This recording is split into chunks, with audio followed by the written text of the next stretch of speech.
शेतकरी मित्रांनो, आज आपण आलो आहोत हरभऱ्याच्या प्लॉटमध्ये आणि ही आपली व्हरायटी आहे हरभरा सिलेक्शन. आणि यामध्ये फवारणी केल्यानंतर आणि 2 पाणी झाल्यानंतर आता आपण इथं डवरा मारत आहोत. तर डवरा मारायचं कारण म्हणजे सर्वात महत्त्वाचं म्हणजे बघा इथं गवत कशा प्रकारचं वाढलेलं आहे. हे बघा अशा प्रकारचं गवत, सर्व प्रकारचे गवत आहेत, रुंद पानाचे, लांब पानाचे सर्व.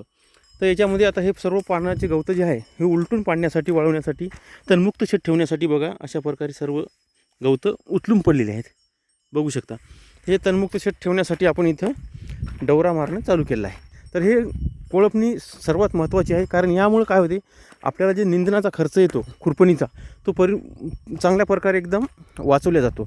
आणि सर्वात महत्त्वाचं म्हणजे ज्या शेतामध्ये आपल्याला 10 मजूर लागत असतील 1 एकर शेतामध्ये, तर तिथं आपल्याला साधारणतः 3 मजुरावर काम होऊन जाते. कारण सर्वात महत्त्वाचं म्हणजे हे फटा जो आहे हा 2.5 फुटाचा आहे आणि 2.5 फूट 3 फूट असल्यामुळे काय होते की आपण वखरणी जे करतो कोळपणी ते झाडाच्या एकदम जवळून जाते. त्यामुळे कुठंही कसल्याही प्रकारचं गवत असं राहत नाही.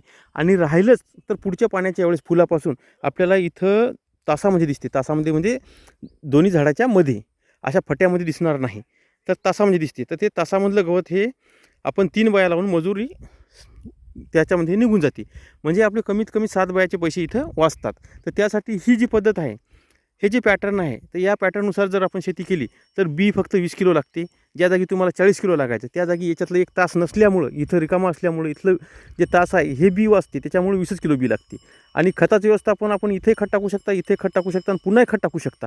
का? कारण हा मोठा कोळप आहे, त्याच्यामध्ये खत जर दिलं पुन्हा तर अजून आपलं उत्पादन वाढू शकते. तर अशा प्रकारे जर व्यवस्थापन केलं तर आपल्याला एका एकरमध्ये साधारण मागच्या वर्षी आपण 22, 23, 24पर्यंत उत्पादन घेतलेलं आहे, त्याच्यावर पण जाऊ शकते. तर अशा प्रकारे व्यवस्थापन आपल्याला करावं लागेल. तर व्हरायटी सिलेक्शन आहे आणि आपण या व्हरायटीला 2.5 फुटाने पेरणी केली, एकरी 20 किलो बियाणं टाकलं आणि त्याच्यानंतर आपण इथं सुरुवातीला साधारण 2.5 घंटे पाणी दिलं. त्याच्यानंतर आपण 2-2 तास पाणी दिलं आणि त्याच्यानंतर आपण या 4 दिवसापूर्वी फवारणी केली आणि त्याच्यानंतर आता हे कोळपणी चालू आहे. तर अशा प्रकारे कोळपणी आपली करणं आवश्यक आहे. त्यामुळेच आपल्याला आपल्या शेतातली जी वायू झालेला असतो आतमध्ये रासायनिक खतामुळं, तो वायू नष्ट होऊन जाईल आणि आपल्याला जे मर लागणार आहे ती मरसुद्धा लागणार नाही.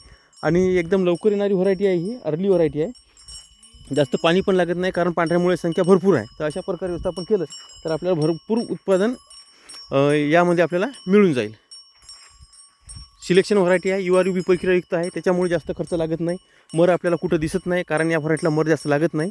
ज्या जमिनीमध्ये बुरशी जास्त असेल तिथंच मर लागते, बाकी लागत नाही. आणि खतामध्ये आपण 10-26 DAP देऊ शकता 1-2 वेळेस, बाकी कुठलंही लागत नाही.